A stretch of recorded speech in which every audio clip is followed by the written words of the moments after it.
Bonjour, bienvenue à tous dans ce nouveau podcast. Alors, je suis toujours avec Kevin. Salut. Alors aujourd'hui, on va parler du processus de création, donc vraiment toutes les étapes pour construire un titre et fabriquer un titre, finalement, produire un titre. Ouais. Alors c'est drôle parce que en fait, chacun d'entre nous ici, on participe le plus activement à l'une ou l'autre des étapes. C'est ça, on a un peu nos spécialités, on va dire ça comme ça. Voilà, donc on va vous partager notre façon de travailler, etc., qui n'est pas une vérité. Il y a 1000 façons de travailler différentes. Maintenant, il y a quand même les grandes étapes. On va peut-être d'ailleurs commencer par ça. Il y a vraiment les grandes étapes de la création d'un titre. Et ici, quand on parle de création, on parle d'un titre qu'on appelle produit fini, donc qui a destination d'être distribué. C'est ça. Donc, les grandes étapes, mais vraiment au sens très large. Donc il y a d'abord évidemment ce qui est la création, donc qui peut être soit faite en même temps que la composition et les arrangements. Tout ça peut être fait d'un seul trait ou de manière séparée. On en parlera tout à l'heure. Puis après ça, une fois qu'il y a ça, donc une fois que tout est réalisé, tout est enregistré, on va passer au mixage. Oui. Je résume très fortement. Hein. Ouais, mais c'est clairement ça. Le mixage, souvent, est fait d'ailleurs par une personne tierce. Ouais, c'est ça. Ouais. C'est rarement la personne qui compose qui mixe. Hein. Voilà, même c'est rarement celle qui réalise le titre en elle-même, quoi. Et ensuite, la chanson, au final, le titre est masterisé. C'est ça. Alors, on peut peut-être commencer par l'explication un peu, parce que je suis sûr qu'il y en a quelques-uns qui ne connaissent pas bien la différence, par exemple, entre le mixage et le mastering. Tu peux peut-être en parler un peu ? Ouais, alors en gros, le mixage, ça va être donc de faire fonctionner le tout ensemble. Donc, c'est-à-dire que quand on mixe, on va recevoir des pistes normales. Hein. Vous avez fait votre composition, il y a plein de pistes, il y a la batterie, il y a la basse, il y a tout ça. Et le mixage, il va faire en sorte que tout ça, ça fonctionne ensemble, en fait. Il va vraiment faire une sorte de mélange de façon, c'est pour ça qu'on appelle ça un mixage, de façon à ce que tout soit audible et que tout fonctionne bien ensemble, que tout puisse cohabiter de façon agréable à l'écoute. Et même plus que agréable. Donc en gros, c'est de faire en sorte que toutes les pistes individuellement sonnent bien collectivement. C'est ça, absolument. C'est ça, donc c'est éviter que le kick mange la basse, c'est éviter que la voix est trop fort, voilà, c'est plein de choses. Mais je résume très fort, hein, évidemment, et on fait plein de trucs en mix. Il y a aussi une partie créative en mix, évidemment, dépendamment de ce qu'on mixe et si la personne a donné des indications ou quoi, évidemment. Mais en gros, voilà, le mixage, ça va permettre on reçoit des ingrédients et on fait en sorte que ça fasse un beau gâteau, quoi, on va dire ça comme ça. Ok, donc tout ça on détaillera tout à l'heure, et donc pour le mixage, pour que les gens comprennent bien, pour le mastering, pardon, ouais, et le mastering, c'est vraiment, la décoration, quoi, du gâteau, on va dire ça comme ça. On va venir rendre ça présentable. Si vous deviez mettre un gâteau dans une vitrine d'une boulangerie, le mastering, ça serait la petite touche pour rendre ça joli, quoi, qui a envie de donner l'envie d'acheter, quoi. Moi j'ai souvent entendu que le mastering c'était le vernis sur la toile, quoi. Ouais, c'est ça, absolument. Donc souvent même pour les oreilles non affûtées, c'est pas très audible en fait. C'est difficile, ouais. Alors souvent quand on envoie un truc au mastering et qu'on le reçoit, si on n'a pas une oreille assez expérimentée, on se dit est-ce qu'il y a vraiment quelque chose qui se fait. On se rend compte qu'il y a quelque chose qui a été fait, mais on ne sait pas mettre le doigt dessus. Voilà, c'est ça. En synchro. Ouais, donc c'est un peu compliqué parce que c'est un process c'est vraiment très minutieux en fait le mastering. C'est vraiment des petites touches, quoi. C'est ça, c'est vraiment des petites touches. Et donner une sorte de cohérence à l'ensemble déjà cohérent. C'est très difficile à expliquer le mastering, vraiment, quand on en fait, quand j'en fais, mais même quand on en fait, on a du mal à expliquer à quelqu'un qui n'en fait pas ou qui ne sait pas ce que c'est, quoi, simplement. Ok, alors on va revenir donc à la première étape, mais d'abord j'aimerais bien quand même qu'on donne un truc à ceux qui nous écoutent. C'est qu'il faut qu'à chaque étape, on soit content de ce qu'on a fait et qu'on ne se dise pas on va rattraper les erreurs à l'étape suivante. Ah oui, on rattrape rien du tout, nulle part. Hein. Ça, c'est marrant. Si on doit rattraper quelque chose, ça sera forcément mauvais, en fait. À partir du moment où on doit rattraper quelque chose, ça sera jamais aussi bien que ça aurait pu l'être si on n'avait pas dû rattraper ce truc-là, quoi. Donc vraiment, dans chacune de vos étapes, soignez et soyez content de ce que vous ayez fait. Absolument. Travaillez jusqu'à quand vous soyez content et après, vous passez à l'étape suivante. C'est ça, très très important. Alors, parce qu'il y a certains de nos auditeurs, je suis sûr, qui créent dans leur chambre ou dans leur cave ou dans leur grenier leur propre compo et qui font toutes les étapes en même temps et qui sortent le truc tout fini. Mais vraiment, on conseille aussi de séparer les différentes étapes, ce qui permet d'avoir un peu de recul à chaque fois. Ah ouais, enfin, quand on n'a pas le choix, je comprends, tu vois, quand on n'a pas le budget ou quoi que ce soit, on fait tout seul. Ça a été mon cas pendant longtemps, hein. Je faisais mes compos, je mixais mon truc et je masterisais mon truc tout seul, quoi. Le truc, c'est que quand on fait quelque chose, on n'a pas vraiment le recul nécessaire pour se rendre compte de ce qu'il faut toujours faire au mixage ou au mastering. Et donc, du coup, partimenter, vraiment sectionner les choses, c'est une bonne idée, ouais.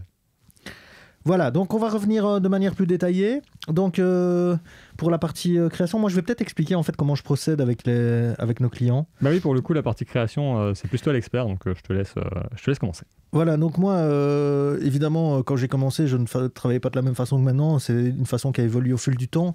Donc là, je vous donne ma façon de maintenant, mais encore une fois, il n'y a pas de vérité. Travaillez chacun comme vous pensez que c'est le mieux. Maintenant, parfois, d'écouter, de savoir comment les autres fonctionnent, ça peut donner des pistes et ça peut donner des idées à tout à chacun. Donc voilà, moi, comment je fonctionne quand je dois écrire un titre inédit pour un artiste. Je commence toujours par le premier titre en fait qu'on fait pour un artiste est très très important parce que c'est là qu'on va définir en fait l'univers musical, le message qu'on veut faire passer, la création, moi ce que j'appelle du personnage, parce que chaque artiste en fait pour moi est un personnage. Je sais pas si tu vois ce que je veux dire. Oui. Et donc le titre doit refléter tout ça. Doit positionner l'artiste aussi sur un marché parce que souvent on n'en parle pas mais c'est très important. Parce que si vous voulez que votre titre aille plus loin que votre chaîne YouTube, il faut trouver son public. Ouais. Et positionner ce qu'on fait là-dedans, c'est aussi important que de créer un truc de qualité finalement. Enfin, pour moi, encore une fois, c'est mon avis. Bon, c'est un assez bon conseil, ouais. Faites ce que vous aimez, évidemment, comme musique. Ah, c'est pas. J'ai pas dit ne faites pas ce que vous aimez. Moi, je dis juste qu'il faut prendre la partie de ce que vous aimez et la travailler pour qu'elle arrive à se positionner sur le marché. Exactement, voilà. Et donc, il faut prendre la partie de vous qui est la plus intéressante à positionner. Donc, quand c'est pour un premier titre, je demande toujours à l'artiste de m'envoyer une dizaine, plus c'est encore mieux, enfin ça dépend un peu des cas, mais une dizaine de titres qu'il aime bien, dans le style qu'il voudrait. Et surtout, je leur demande d'envoyer que des singles, donc des trucs qui entre guillemets, sont passés en radio, et des trucs assez récents. Parce que c'est assez difficile de positionner justement un truc rétro à l'heure actuelle, ou alors il faut avoir vraiment il faut pouvoir le faire, quoi. Je veux dire, il y a certains grands artistes qui arrivent à positionner des trucs 19, notamment 80s, il y a eu une vague. C'est ça. Là, je suis d'accord et pas d'accord, parce qu'en fait, il y a des grandes vagues. Là, on est clairement dans une vague 90s, donc on voit vraiment un gros afflux des années 90. Et juste avant ça, c'était les années 80. En fait, on repasse un peu par toutes les époques, donc c'est assez facile de se dire, là, d'ici quelques années, ce sera certainement une vague d'années 2000. Donc, je pense qu'on peut positionner du rétro.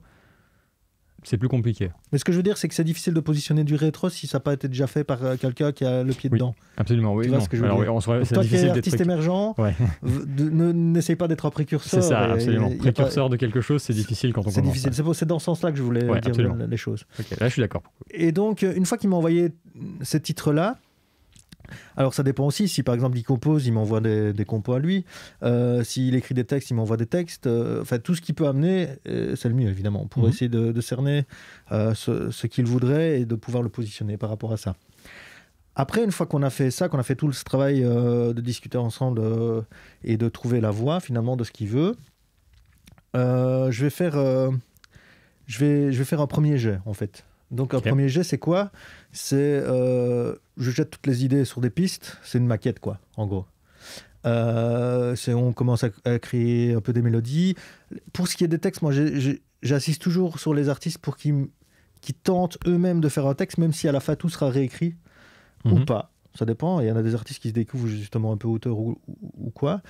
Mais parce que du coup, le fait de faire l'exercice d'essayer d'écrire un texte, même si souvent il n'y a pas de rime, il n'y a pas de pied, enfin tu vois, c'est très brut souvent, mais ça me permet moi de voir un peu vers ce qu'il voudra aller finalement. Tu Ouais. vois. Après, moi, c'est pas spécialement moi qui écris les textes. La plupart du temps, je délègue ce genre de travail, mais ça me permet d'avoir une base pour une direction finalement. Ouais. Tu vois. Ouais, je comprends bien. Donc une fois qu'on a fait ce premier jet, je l'envoie à l'artiste qui valide ou pas. Et souvent il valide pas et il refuse pas non plus. Souvent ce qu'il va dire c'est j'aime bien telle chose, j'aime bien ça, ça j'adore, mais ça je déteste ce son, il faut le virer, ou ça bouge pas assez, ou c'est trop rapide pour moi. Enfin, il va me donner un tas d'informations où je vais pouvoir affiner ce jet ou recommencer à zéro. Ça peut arriver, c'est très rare, mais ça arrive. Ouais. Et à ce moment-là, on fait un deuxième jet. Ouais, bah, oui, ça me semble logique. En gros, il va te donner une direction un peu plus affinée, quoi. Voilà, toi, en fonction de ce que je vais donner, il va donner... Et on va répéter cette étape-là plusieurs fois, jusqu'à quand on arrive à une instru qui soit finalement exactement ce qu'on voulait au départ. Ouais. À ce moment-là, seulement à ce moment-là, souvent je fais venir les musiciens additionnels. Je les fais pas venir avant, ça sert à rien parce qu'on est toujours dans la démo finalement au début. Ouais. Et donc et si c'est des pistes saté, etc., je vais aller au bout du travail seulement à partir de là, à partir du moment où finalement la direction et la compo est validée, quoi.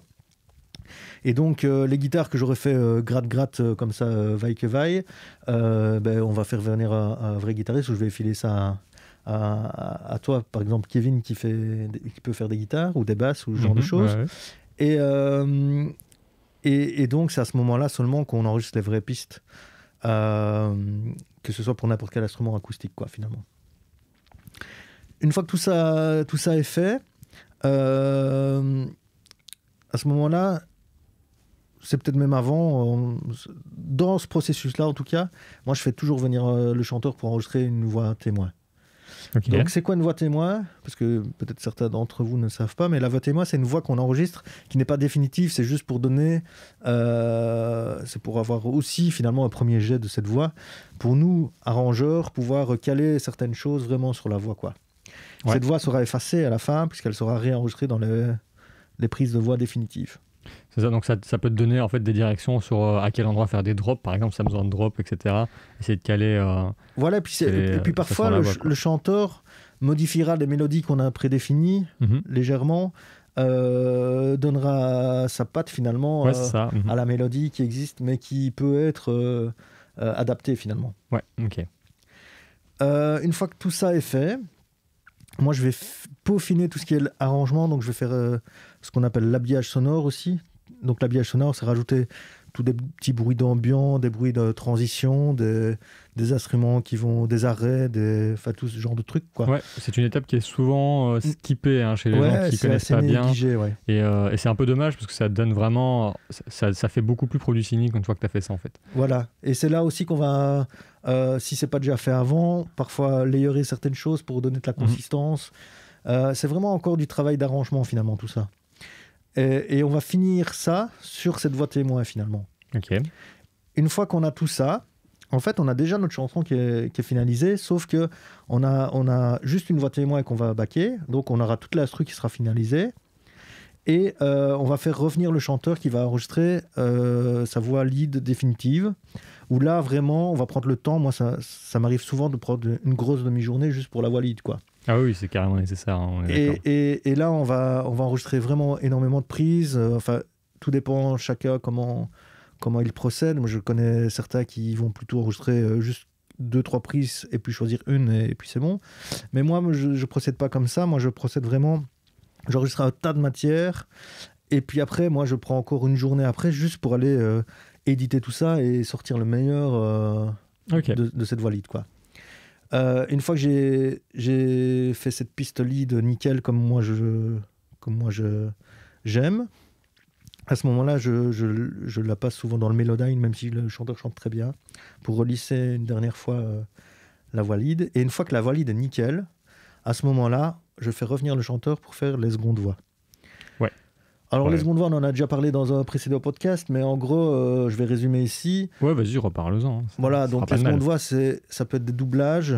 Ça, c'est vraiment la base. Donc, les doublages, c'est rechanter exactement pareil en une ou deux fois qu'on peut panner à droite ou à gauche ou au centre. Pour grossir, finalement, la voix lead. Mhm. Il y a les secondes voix. Donc, les secondes voix, c'est la même voix, mais une tierce, une quarte au-dessus ou en dessous. Même parfois une octave au-dessus, une octave Ouais. en dessous. Ça dépend un peu des passages et de la créativité Ouais, bien sûr.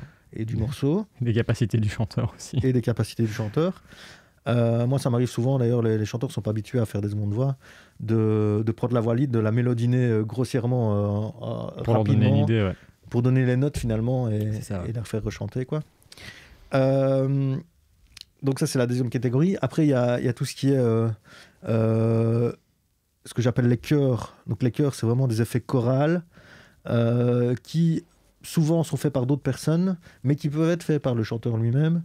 Et là, alors, il faut 6, 8, 10, 12 pistes doublées de voix pour faire vraiment cet effet de chœur, quoi.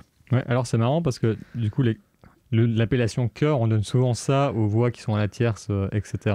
Ouais, souvent mais dans le. c'est pour ça dans que moi le je mixage et dissocie tout. les deux dans ma terminologie, Ok. mais maintenant c'est pas une terminologie fixe, ça c'est plutôt moi qui ai fixé un Ouais, peu c'est ça ça. pour savoir de quoi on parle avec mes collaborateurs, mais je suis pas sûr que dans certains studios, peut-être que chœur, ce sera aussi les secondes voix et ce genre de choses, quoi. Ouais, bah carrément. Enfin, en mixage, en tout cas, c'est le cas parce que on appelle ça backs vocal en anglais et back, ça se traduit littéralement par chœur en français. Donc voilà. En tout cas, en mixage, on appelle ça des chœurs. On va dire ça comme ça. Et donc, après, il y a encore d'autres petites choses. Moi, j'aime bien jouer avec les voix susurrées. Tous mes clients le savent. Donc, les voix susurrées, c'est la voix qu'on parle comme ça. Donc, il n'y a pas du tout de notes et je les fais doubler avec ça, ce qui donne un petit côté sensuel. Et je ne le fais pas systématiquement pour tout le morceau. Évidemment, c'est juste pour certaines phrases ou certains passages et pas dans tous les morceaux. Ouais. Mais j'utilise assez cette technique. Il y a aussi d'autres techniques qui permettent de crier certains mots au loin dans une reverb. Bien sûr. Enfin, après, la créativité fait que il y a moyen de faire plein de trucs. Mais souvent, mes projets à moi en tout cas, s'il n'y a pas 10, 20 pistes de voix, il n'y en a pas, quoi. Ah, je comprends, moi c'est plus ou moins pareil, parce que moi je fais beaucoup moins d'éditions que toi, c'est juste que je prends une seule prise, enfin je démarre d'une prise que je trouve être la meilleure, et je vais éditer les passages que je trouve un peu plus faibles. Je pense que toi tu vas vraiment faire un gros travail d'édition, moi un peu moins, mais je fais aussi beaucoup de prises pour les voix. Et de nouveau aussi, les voix doubles, ça dépend aussi un peu de la capacité du chanteur, parce qu'il y en a qui arrivent à faire des voix qui arrivent à prendre leur voix de différents endroits de leur corps, on va dire ça comme ça, et ça donne des effets différents, et parfois c'est intéressant aussi. Ouais, on n'a pas parlé du placement de la voix, mais c'est très important. Et souvent, les chanteurs qui arrivent ici n'ont pas encore beaucoup joué avec ça. Mais nous, ce qui nous permettra de différencier, justement, surtout quand c'est le même chanteur qui fait la voix lead et tous les Ouais. autres voix, ce qui permettra de différencier, il y a plusieurs techniques. Déjà, de changer de micro de préampli, Oui, bien c'est sûr. évidemment la base. Mais aussi de les faire chanter de manière différente, c'est très très important, notamment quand c'est des voix aiguës, où il y a moyen de chanter sans voix pleine, mais en voix de tête. Il y a plein de façons de faire, et chanter plus loin du micro aussi permet d'avoir un son plus aéré, chanter avec plus ou moins de souffle. Il y a vraiment tout un travail de placement de voix qui est possible. Ouais, Et moi, ça m'arrive même pour la même piste de voix finalement, de faire chanter le chanteur avec plusieurs placements différents. Et puis après, quand je fais l'editing, je me rends compte que c'est mieux de prendre tel ou tel placement de voix, tu vois, Ouais, absolument. Ouais. dans le tout. Donc, effectivement, moi, je fais un gros travail là-dessus, quoi. Maintenant, voilà, il y en a d'autres qui arrivent à des super bons résultats, juste à l'instant, avec quelques prises. Hein, donc, il n'y a pas besoin de faire non plus des séances de 4 jours, mais Oui, c'est assez rare en vrai. Enfin, peut-être qu'on n'est jamais vraiment tombé sur quelqu'un qui. En tout cas, moi, peut-être pas, mais moi, je suis jamais vraiment tombé sur quelqu'un qui arrive à sortir un truc vraiment tip-top nickel en 3 prises, quoi. Ça, je connais pas. J'en connais pas, en tout cas. Voilà, maintenant, chacun procède de la façon dont il veut. Nous, encore une fois, on vous explique vraiment Oui, bien sûr. nous comment on fait finalement. Et il faut savoir aussi qu'il y a une manière dont on a testé, expérimenté ces derniers temps. C'est on parlait des différents jets, c'est de faire des jets à plusieurs. Donc, par exemple, il y a une compo récemment, même deux, où moi j'ai fait le premier jet, puis toi tu as fait le deuxième jet, puis moi j'ai fait le troisième, et puis toi tu as fait le quatrième. Et ça permet justement de donner des couleurs un peu différentes, de donner le meilleur de soi-même, et de faire un travail collaboratif finalement. Ouais, bah ça permet d'apporter certaines touches. C'est ça apporte des couleurs. C'est très bien résumé. C'est deux univers qui fusionnent un petit peu quelque part, tout en s'adaptant à l'autre. Et je trouve ça, ouais, c'est vrai que c'est assez sympa comme exercice. Je pense qu'on le refera encore quelques fois, ça. Avec plaisir. En tout cas, ça a apporté beaucoup de choses. C'était vraiment chouette. Donc là, on a parlé vraiment de tout ce qui était enregistrement, réalisation, composition, etc. Ouais. Là, c'est la grosse première étape finalement qui est terminée. Ouais, est-ce que tu as bien parlé des arrangements? C'est quand même intéressant. Tu veux que je reparle un peu des arrangements? Tu voudrais savoir quoi sur les arrangements? Vas-y, pose-moi des questions. Une fois que tu as le premier jet, une fois que tu as un truc assez terminé, etc., ça t'arrive, j'imagine, des fois de faire de réarrangements par-dessus, quoi. Ah oui, très bien. Oui, alors... Et qu'est-ce qui te fait dire que tu as besoin d'arrangements? Est-ce que c'est vraiment au feeling, tu te dis ça serait mieux comme ça, ou est-ce que... moi, je travaille sur le morceau jusqu'à quand je trouve que c'est bien. Ouais, enfin, c'est un sentiment que je ne sais pas expliquer, mais à un moment donné, tu te dis, ah bah là, c'est terminé, en fait. J'ai fait tout ce que je voulais. Parce que souvent, quand je suis dans mes étapes de jet au départ, j'ai toujours un truc où je me dis, il faudra encore que je fasse ça, il faudra encore que je fasse ça, il y a ce truc-là qui ne va pas, il faudrait que je trouve une solution pour ça. C'est ça. Et là, il y a un moment donné où tu dis, ouais, c'est bon, en fait. Ok. Et ça peut être quoi, les arrangements que tu fais pour finaliser, quoi? C'est-à-dire bah, comment exprimer ça? Quel genre de choses tu touches finalement quand c'est presque terminé et que tu as 2 doigts de finir? Quel genre de choses tu vas aller retoucher pour vraiment donner cette sensation de fini, quoi?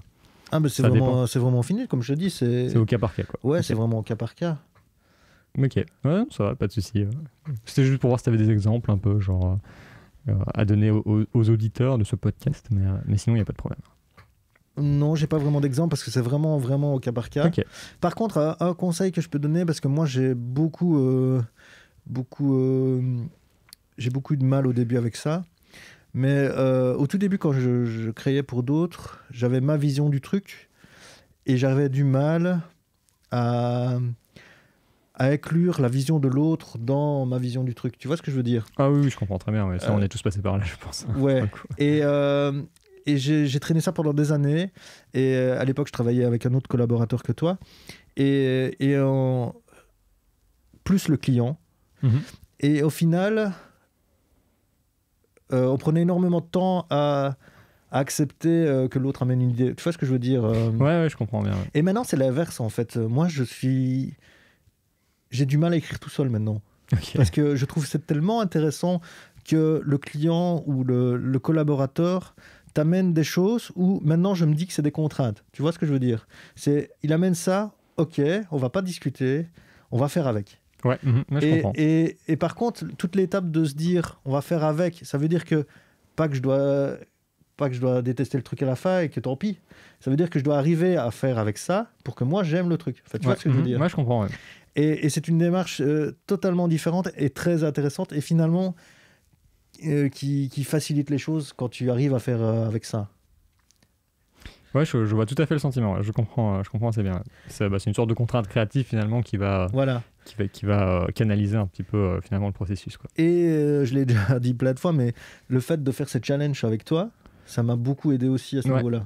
Bah oui, moi aussi ça m'a beaucoup apporté à ce niveau-là aussi. Ouais. Avant, je composais beaucoup pour moi-même et tout ça, et je faisais vraiment des trucs dans tous les sens. Et là, le fait de devoir me contraindre à faire des thèmes et tout ça, ça m'a vraiment beaucoup apporté, notamment en productivité. Du coup, je me sens beaucoup plus productif maintenant. Enfin, j'ai beaucoup plus une bonne idée de comment commencer quelque chose, comment commencer un projet. Grâce à ça, quoi. Je me perds plus. Donc ça, c'est vraiment sympathique pour le coup. Et au final, de devoir inclure des choses qu'on n'aime pas forcément ou qu'on n'aurait pas inclus nous-mêmes dans le projet et faire en sorte qu'au final on aime, ça nous fera économiser le temps d'essayer de convaincre l'autre et ça, au final le truc sera plus riche. Tu vois ce que je veux dire? Ouais, je suis totalement d'accord. Et ça nous fera nous explorer et ouvrir notre panel de création finalement. Bah, carrément, ça nous sort de notre zone de confort et ça ne peut être que bénéfique de façon générale. Voilà. Donc voilà, ça c'était un truc, vraiment c'est le truc que j'ai appris ces 20 dernières années.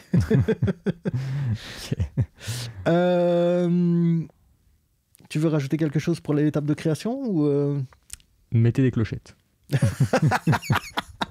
Non, rien de spécifique. Non, laissez-lui les clochettes. Mon Dieu, surtout pas. Ne mettez plus jamais de clochettes dans vos compos. Il faut que ça reste. Non, c'est ma marque de fabrique. Ne touchez pas. Non. Non, rien de spécifique. Je pense que tu as très bien résumé tout ça. Un autre truc un autre conseil moi que je pourrais donner, c'est 2 choses qui sont liées. La première chose, c'est de ne pas avoir peur de réutiliser des sons qu'on a déjà utilisés avant. Parce que souvent, moi, je repartais d'une page blanche et j'avais peur de réutiliser un son ou l'autre que j'avais déjà utilisé dans une compo d'avant. Mais en fait, on s'en fout. De toute façon, il sera tout seul. Non, mais c'est vraiment une peur que j'avais, moi, au début. Chaque fois, je repartais. Il me fallait un kick. Je n'allais pas aller chercher un kick d'avant, quoi. Ah, c'est marrant. Moi, j'étais totalement à l'inverse. Moi, j'étais vraiment à l'économie. Genre, je connais ce son de kick-là, je l'aime bien, ça va passer partout, quoi. Ah ouais. Et ben maintenant, je suis un peu plus dans ce sens-là, même si je ne fais pas ça pour tout, parce que j'aime bien trouver le petit... trouver le truc qui fera que ce sera différent des autres trucs, mais ça ne me gêne plus maintenant voilà, il me faut un son de shaker, je vais rechercher le shaker que j'aime bien. Ouais, J'aime bien il me faut un son avec du kick et de l'attaque, j'ai pas le temps de chercher pendant 1 heure, je vais rechercher un son voilà, dans le challenge je l'ai beaucoup fait. Ouais. Et à ce niveau-là, d'ailleurs, j'aimerais, quand je lance un appel, peut-être que certains d'entre vous savent comment on fait, mais je sais qu'il existe des fonctions favoris, etc. dans les presets, mais je trouve qu'il faudrait qu'on invente un truc où ce soit très très facile d'aller retrouver des sons, qu'on puisse cocher des sons dans tous les constructeurs. Ah oui, ce serait tellement bien. Ah, ce serait bien d'avoir un truc. Tellement bien, on est d'accord. Parce que c'est vrai ou quand tu écoutes des sons pendant 3 heures et que tu puisses dire, ah, celui-là, il est bien, pas pour ce morceau-ci, mais il est bien. Donc c'est ça. Une fois, à un moment donné, j'avais commencé à noter, mais après, on retourne même plus dedans. Oui, bien sûr. Ouais, non, et j'avais essayé avec le truc favori aussi, et puis finalement, j'y suis pas retourné non plus. Donc, je pense que ce serait bien qu'on trouve une solution pour finalement stocker les presets qu'on aime bien et qu'il serait intéressant de repartir quand on en a besoin, quoi. Ouais, je suis carrément d'accord. Moi, c'est un truc que je faisais pas trop avant, mais que j'ai commencé à faire assez récemment, la recherche de son vraiment très en profondeur. Ça prend un temps fou, vraiment. Ah oui, mais moi, c'est le truc qui me prend le plus de temps. Un temps dingue. Et ouais, ça serait vraiment cool de pouvoir aller rechercher des sons. Mais après, d'un côté, comme je dis, avant ça, j'étais beaucoup dans la réutilisation de sons, et je trouve que maintenant que je cherche plus de sons, ça rapporte quelque chose quand même. Donc, d'un côté, je suis d'accord avec toi, mais d'un autre, je trouve que c'est important d'aller chercher ces sons aussi et de réécouter plein de trucs différents. Ouais, mais par exemple, tu vois, ça m'est arrivé plusieurs fois, parce que comme je fais beaucoup d'arrangements, finalement, la quantité fait que je me dis, ah, mais il me faudra un son, je l'ai entendu l'autre fois. Ouais. Je m'étais dit qu'il serait utile un jour. Oui, ça c'est super frustrant parce qu'en plus tu es obligé de repasser sur tous les sons. Vas-y pour le retrouver. Ça m'est déjà arrivé plein de fois aussi. Pour le coup, et c'est plutôt dans ce truc-là. Et puis parfois aussi des sons moins importants qui n'amènent juste des petits trucs. Par exemple, moi j'ai une banque de 200 kicks. J'ai une banque de plusieurs sons FX dans tous les sens, des sweeps, des bruits blancs, ce genre de trucs. Et ça, moi, je vais même plus chercher dans mes plugins, je vais chercher dans cette banque-là. Et alors, ça va plus vite d'écouter 200 sons de sweep. Et encore, ça fait plein de fois que je me dis je vais les classer par catégorie, parce que des fois je cherche des sons montants, des fois des descendants, ils ne sont pas notés, tu vois. Il faudrait que je passe un jour, une demi-journée à faire ça. Ouais. Et du coup, ça rendrait le truc encore plus rapide, quoi. Absolument. Mais ça montre aussi l'intérêt d'être organisé déjà. Mais vraiment beaucoup. Moi, je suis quelqu'un de bordélique à la base, mais je me soigne. mais voilà, être organisé, c'est très important et ça fait gagner du temps, effectivement. Et du coup, pouvoir faire une organisation personnalisée dans les plugins, ça serait vraiment très sympathique, mais c'est pas encore le cas, malheureusement. Non. Et quand même, Complete, donc de chez Native. C'est très pratique, Complete, absolument. Voilà, il faut quand même dire qu'ils ont... Et en plus, eux, ils sont ouverts à des plugins tiers qui veulent s'intégrer chez eux. Absolument. Ouais. Donc, par exemple, on a les Arturia qui sont dans le Complete. Donc, du coup, on peut aller chercher directement dans les deux trucs ensemble. Ça, c'est très bien. Ouais, c'est cool. Ouais. Maintenant, souvent, ce qui se passe, c'est qu'on a chacun nos plugins préférés et on commence toujours par aller chercher dans ceux-là. Ouais, bah ouais, bien sûr. Moi, ça m'arrive dans certains cas de me dire, allez, je vais me forcer, je vais aller ouvrir tel plugin et je vais aller écouter des sons. Et parfois, tu peux partir sur faire découvrir de chouettes choses, en fait. Ah ouais, je suis totalement d'accord. Moi, c'est plus une limitation parce que j'ai pas énormément de sons non plus de mon côté. Enfin, au studio, il y en a énormément. Mais quand je compose chez moi, j'en ai un peu moins. Donc, souvent, je me limite à ce que j'ai, quoi. J'ai 3 synthés, je crois, quelque chose comme ça. Mais c'est déjà beaucoup en vrai. Et ouais, c'est vrai que des fois, quand tu découvres des nouveaux sons, genre quand je suis ici et que je me dis, tiens, je regarderais bien ce son-là, je l'ai pas chez moi. Enfin, cet instrument-là, je l'ai pas chez moi. Et souvent, on tombe sur des bons trucs quand même, quoi. Donc, ouais, bah c'est ça que je te disais, tu vois, c'est bien d'être organisé, de réutiliser des sons, mais des fois, c'est aussi sympa d'aller découvrir des nouveaux trucs. Ça résume bien ma pensée de maintenant, finalement, c'est qu'il faut utiliser les deux. C'est ça, c'est ça. Ça dépend du temps qu'on a aussi, évidemment. Il y a des fois, on aimerait bien aller très vite et réutiliser des sons qu'on a déjà trouvé bien. Ça peut nous permettre d'aller vite. Et il y a des fois, on a plus le temps de bien composer et tout. Ça dépend un petit peu de la date limite du projet, disons ça comme ça. Il n'y a pas toujours une date limite, évidemment. Mais des fois, il y en a et il faut faire avec, quoi. Donc voilà. Là, tu parles des challenges que tu essaies de faire en 4 heures. Absolument. Absolument. Et ben voilà, je pense que pour la partie création, on a déjà parlé pas mal. On va peut-être passer à la partie mixage. Ouais. Mais avant ça, je vais faire un petit aparté. Donc, souvent, ce qui se passe quand on passe de la partie création à la partie mixage, c'est qu'on fait ce qu'on appelle des exports parce que ça arrive très souvent que la personne ne travaille pas dans le même studio. Ici, il y a certains projets, évidemment, où c'est toi qui mixes, donc c'est facile. Oui, bah oui, tu ouvres le projet et c'est parti. Mais quand on ne travaille pas sur la même plateforme, ou même qu'on passe d'un studio à l'autre, souvent, on fait ce qu'on appelle des exports de pistes séparées. Ce qui permet de mettre à plat tous les plugins aussi, parce qu'on n'a pas tous les mêmes plugins, les plugins d'instruments, etc. Et là, il faut souvent exporter tout sans reverb, sans tous les effets qui ne font pas partie intégrante de la sonorité elle-même, finalement. C'est ça, en fait, il y a une partie quand tu composes qui est une partie de sound design où tu vas toi-même designer tes sons et ça, tu vas évidemment le garder. Voilà, si tu mets une disto par exemple. Ouais, ça, faut le garder évidemment. Si tu fais un EQ très, très drastique parce que ça doit sonner comme ça, il faut le garder aussi, voilà. Absolument. Tout ça, c'est à garder. Donc tout ce qui va forger le son, évidemment, ça, il faut le garder, il faut aplatir ça. Par contre, tout ce qui est là pour rendre ça écoutable, ça jarte, quoi. Et je veux dire un truc, je fais de moins en moins de traitements de mix pendant la création, en fait. Je me dis, si c'est juste pour corriger un petit truc, je le fais pas, tant pis, il le fera au mixage, mais je garde avant, je faisais carrément presque un pré-mix, tu vois. Ouais. Et maintenant, je me dis, si je dois vraiment y aller très fort, alors je le fais, et de toute façon, je vais l'envoyer comme ça au mix. Si c'est juste pour corriger une petite fréquence qui me dérange, je le fais même plus maintenant. Oui, mais non, mais tu as raison de ne pas le faire. Quoi. Mais c'est peut-être parce que comme tu n'as pas l'habitude de mixer, tu n'avais pas trop la notion de la délimitation entre ce que tu devais faire et ce que tu devais pas faire. Et ça, je le comprends très bien. Parce que moi, je fais du mixage aussi, donc du coup, je sais où je dois m'arrêter et où je vais rattraper, où je commence le mixage et où... ce que je veux dire, c'est que la limitation n'est pas toujours claire, et c'est ça que j'essaye d'exprimer, c'est qu'il ne faut pas avoir peur de mettre des traitements parce que ça fait partie de la création du son en lui-même. Mais il ne faut pas que ce soit... Si c'est des traitements qui font que ce sonne un petit peu plus joli ou que ça corrige certaines choses, ça, il faut le laisser au mix, en fait. Il faut laisser... Absolument. Souvent, par exemple, les compresseurs, je les enlève pratiquement tous, sauf si, par exemple, sur les voix, moi, je mets toujours un compresseur parce que ça sonne mieux quand l'artiste vient et qu'on écoute la mise à plat, quoi. Ouais, mais là, je l'enlève systématiquement pour l'envoyer au mix, quoi. Parce que là, de toute façon, le gars qui va mixer va trouver un autre compresseur qui va sonner vachement mieux et qui sera plus adapté. Et il aura plus de marge s'il n'y a pas déjà mon compresseur dessus, finalement. Ah oui, clairement, oui. Non, les trucs qui sont déjà compressés, en général, on évite de les envoyer au mix. Enfin, on enlève les compressions de façon générale, sauf si ça participe vraiment au son, mais c'est très rare qu'un compresseur participe vraiment au son. Moi, ça m'est déjà arrivé. C'est par exemple quand j'utilise des pianos ultra compressés, tu vois, ça fait vraiment partie intégrante du son. Là, tu vois, c'est voilà, sur les synthés, pour tout le ça, sustain, etc. Bien sûr. Donc là, parfois, je les laisse, mais c'est très rare. C'est très rare, voilà, exactement. C'est assez rare que la compression vienne forger le son, en fait. La compression, elle va surtout venir flatter le son et venir régler des problèmes de dynamique et tout ça, quoi. C'est le but. donc voilà. Voilà, par contre, si vous avez des filtres automatisés, etc., ça, il faut évidemment les mettre. Absolument. Voilà, genre de truc. Voilà. Voilà, c'est vrai. Où s'arrête le sound design et où commence le mixage, évidemment, c'est un peu difficile, mais je pense que avec l'expérience, on s'y fait.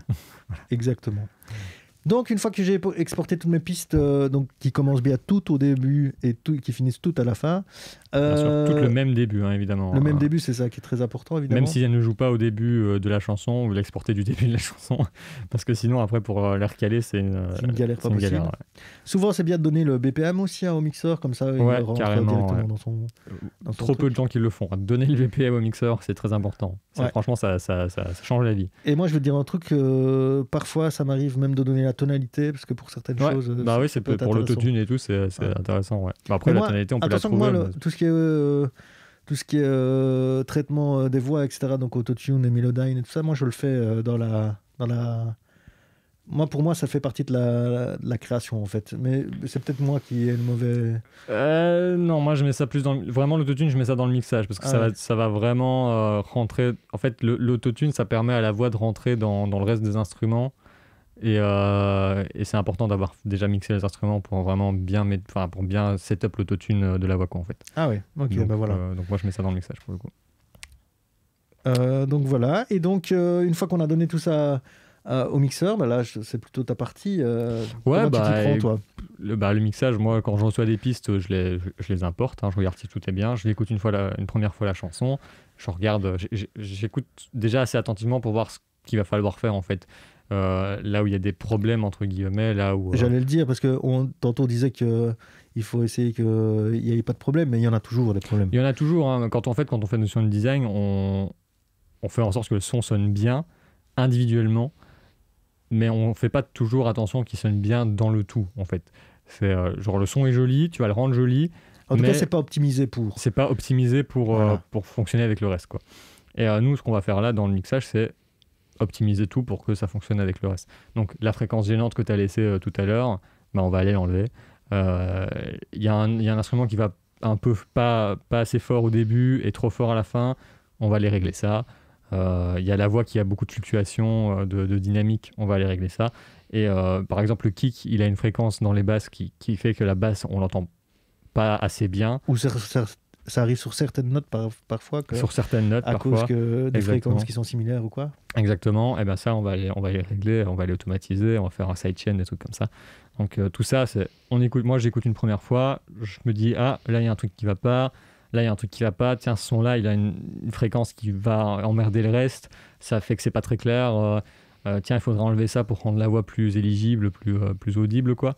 Et du coup, ça c'est une première étape, c'est on écoute une première fois pour voir un petit peu où il y a des problèmes. Et tu commences par corriger finalement les problèmes. Je commence par corriger les problèmes, ouais. Des fois, j'écoute aussi souvent en solo les éléments pour voir un petit peu pour confirmer que le problème vient bien de là. Parce qu'à l'oreille, des fois, on se dit, ah, c'est la fréquence de ce truc-là, mais c'est pas toujours ça. Ça peut être autre chose, quelque part, genre un tom qui vibre et on le voit pas, quoi. Donc, on va écouter un peu en solo pour voir. En solo, si on se rend compte qu'il y a aussi des problèmes sur les sons, ça peut arriver. Du souffle, des trucs comme ça, ouais. On va aller les corriger, quoi. Noise gate, des trucs comme ça. Petit EQ, des fois, si nécessaire. Les EQ, en solo, ça m'arrive assez souvent de devoir faire des EQ en solo. Ça ne devrait pas, mais ça m'arrive assez souvent. Et puis dans le tout, et on commence à essayer de régler les choses pour qu'elles sonnent bien ensemble, quoi. Simplement. Ok, et après, on n'a pas parlé de tout ce qui était traitement plus créatif. Même avant ça, il y a tout ce qui est reverb, etc. Mais parce que finalement, c'est un peu ça aussi. La reverb, c'est carrément au mix. L'image stéréo, tout ça, c'est le mix, quoi. Ouais, c'est ça, ouais. Alors évidemment, dans le mix, il y a une partie créative, c'est tout ce qui va être image stéréo, évidemment, c'est où on positionne quoi. Donc ça, évidemment, le client, la personne qui compose ne le fait pas, hein, ou très rarement en tout cas. Et donc, d'une certaine manière, si, parce que si on place nous son plus fort que l'autre, c'est déjà qu'il y a une certaine hiérarchie. Ouais, mais ça reste quelque chose d'assez monophonique souvent. Hein. Ouais. Souvent, celui-là doit être plus important que celui-là, donc on le comprend en écoutant le truc. Mais l'image stéréo, c'est vraiment au mixage qu'on va la faire, parce que pour checker les problèmes de phase, tout ça, c'est souvent nous qui le faisons, quoi. Donc tout ce qui va être reverb, delay aussi, par exemple. Le delay, c'est quelque chose de très créatif finalement. A priori, personne n'a vraiment besoin de delay sur son mixage, mais on va en mettre dans certaines compositions parce que c'est joli. Et donc pour moi, à partir de là, quand on rentre dans du mixage où on le fait parce que ça sera plus joli, on rentre dans la partie créative du mixage, à mon avis. Voilà. Moi, c'est comme ça que je compartimente, en tout cas que je compartimente. Je me dis, le réglage de problème, c'est la partie 1. Le fait de tout harmoniser, c'est la partie 2, et le fait de rendre ça plus joli, c'est la troisième partie, c'est la partie créative. Et alors ça peut être aussi rajouter des flangers, des trucs comme ça, des automations par-ci par-là pour faire vivre un peu la chanson si on trouve qu'il n'y a pas assez de mouvement, tout ça quoi. Et puis voilà, en général, une fois qu'on a fini la partie créative, on a fini le mix, hein, souvent. Ok. Ouais. Est-ce qu'on n'a pas parlé aussi, mais quand ça peut t'aider aussi, toi, d'avoir quelques titres de référence, non ? Bah oui, même plus qu'aider, c'est carrément, c'est limite une nécessité en fait. En fait, c'est la façon dont on peut rentrer dans la tête de l'artiste. C'est ça. Finalement. En fait, c'est comme ça qu'on comprend ce qu'il va vouloir comme mix en fait. C'est hyper important d'écouter quelque chose que lui trouve bien mixé et joli, quoi, pour pas reproduire exactement la même chose, mais prendre cette direction-là et donner une sensation un peu similaire, quoi. Être dans quelque chose qui a la même, qui transpire la même chose, quoi. Maintenant, par exemple, je travaille parfois avec d'autres mixeurs et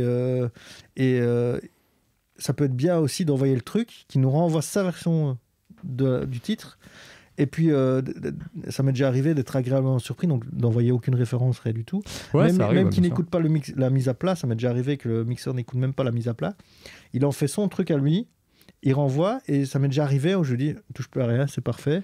C'est pas du tout ce que j'avais imaginé, mais ne touche plus à rien, c'est nickel. Ouais, et inversement, ça m'est déjà arrivé de recevoir le truc, de dire, mais purée, c'est pas du tout ça que je voulais, quoi.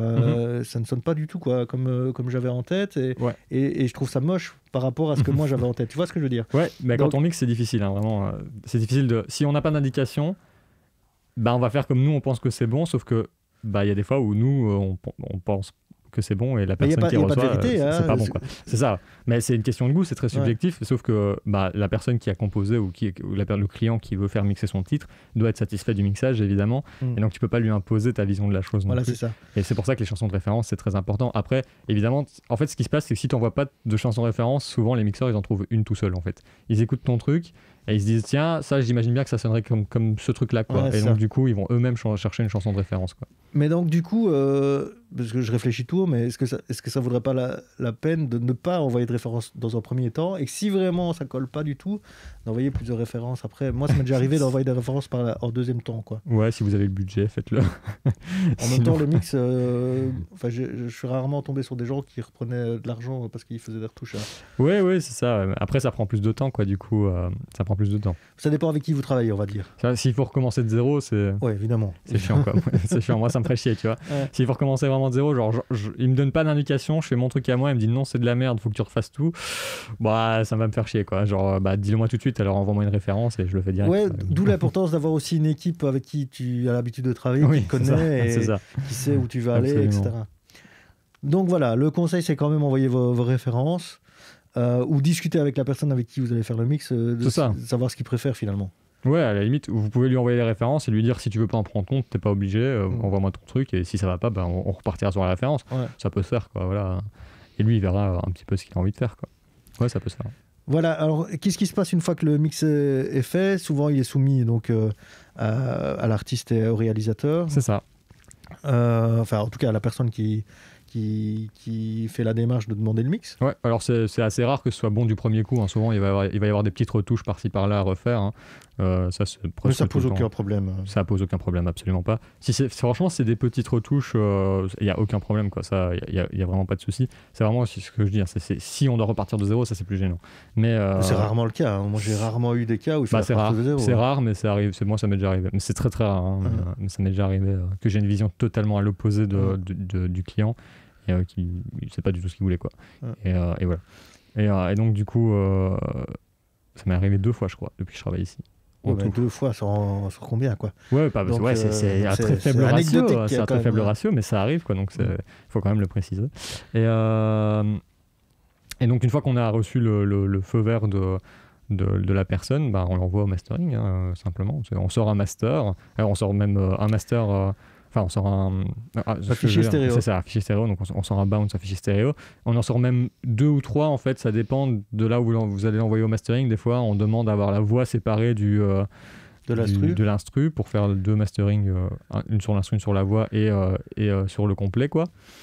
C'est pas toujours le cas. A priori, non. Pas toujours le cas. Mais c'est vrai que de plus en plus. C'est assez rare, mais en vrai, oui, je rencontre de plus en plus de masteriseurs qui le font. Mais la bonne nouvelle, moi, quand j'envoie les trucs séparés, souvent le truc c'est qu'il me fait aussi l'instru en version masterisée, ce qui peut être intéressant. Bah, c'est cool, ouais. C'est toujours bien d'avoir la version finale masterisée, l'instru sans aucune voix.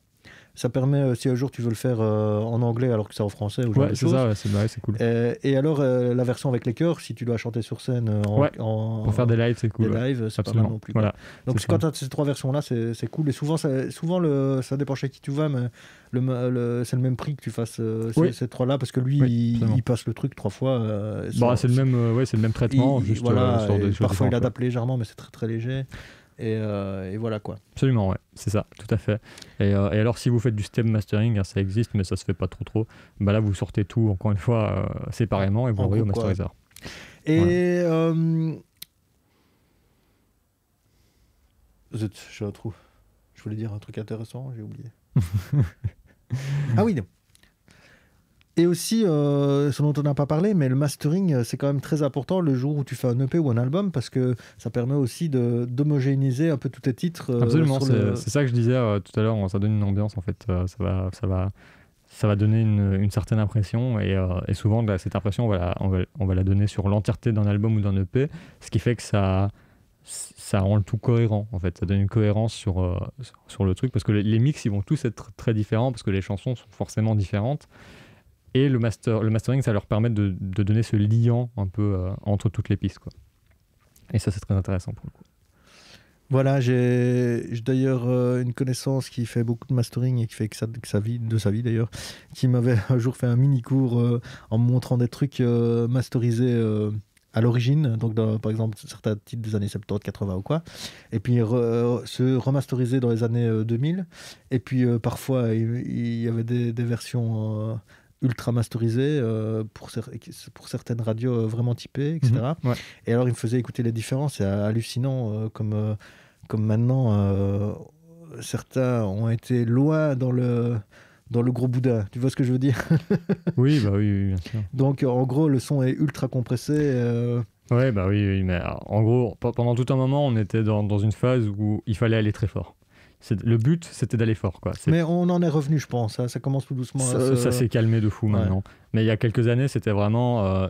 il faut que j'aille plus fort que mon voisin, parce que si ça va plus fort, ça sonnera mieux, en fait. C'est louder is better. Et donc, on était vraiment dans une guerre du bruit.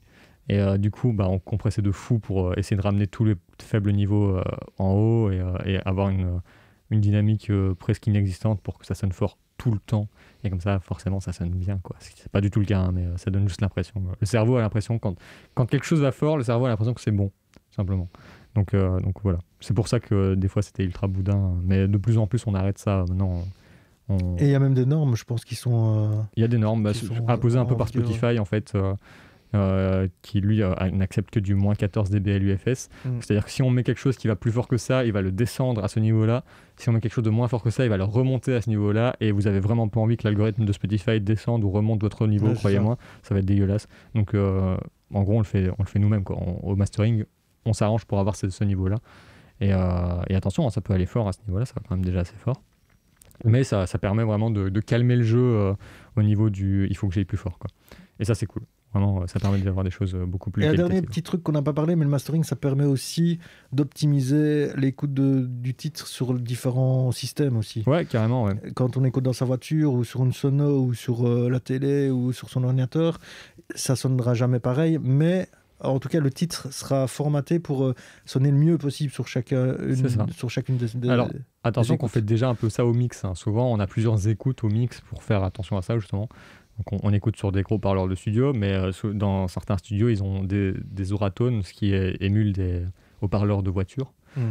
Puis des petites écoutes dégueulasses. Ici, on a de, des petites écoutes dégueulasses. Ouais, exactement, on a des petites écoutes dégueulasses de PC pour voir si ça passe sur les laptops et les trucs comme ça, quoi. Parce qu'il faut savoir que sur les trucs des PC et des téléphones, il n'y a pratiquement pas de basse. Il n'y a pas de basse, c'est ça, c'est que du médium, hein. C'est vraiment que du médium. Et donc du coup, c'est intéressant d'écouter là-dessus déjà parce que en fait, ce qui est super cool en écoutant que du médium, c'est on est sûr que la balance du son est bien faite. Parce que du coup, si sur le médium, il y a un truc que tu n'entends pas, c'est qu'il y a un problème. Donc ça, c'est cool. Et d'ailleurs, dans certains studios, il y a des Yamaha NS10. Ah oui, c'est ultra connu, ça. Qui sonnent vraiment dégueulasses, tout médium, mais qui sont connus juste pour ça, en fait. Parce qu'ils sonnent dégueulasses. Et ça permet vraiment de faire une balance tip-top, quoi. Et moi, quand j'ai commencé en studio, un studio sur deux avait les NS10. Hein. Ah oui, carrément. Bah, toujours, c'est plus ou moins toujours le cas, je crois. Les NS10, c'est toujours très populaire. Hein. Et, ça s'est peut-être fait surpasser par les Oratones, peut-être. Je ne sais pas trop, à voir. Mais c'est vrai que maintenant, on écoute de plus en plus de musique dans sa voiture. Donc les Oratones, ça devient quand même un assez gros phénomène. Et oui, donc on fait déjà un peu ce truc-là au mix, hein, finalement. Mais c'est vrai que le mastering amène encore un peu plus d'homogénéité sur les différents supports sur lesquels on écoute de la musique. Voilà. Ben voilà, je crois qu'on a fait un peu le tour de tout. Je crois qu'on a donné un peu des pistes qu'on a... Ouais, carrément. Je crois que c'était intéressant.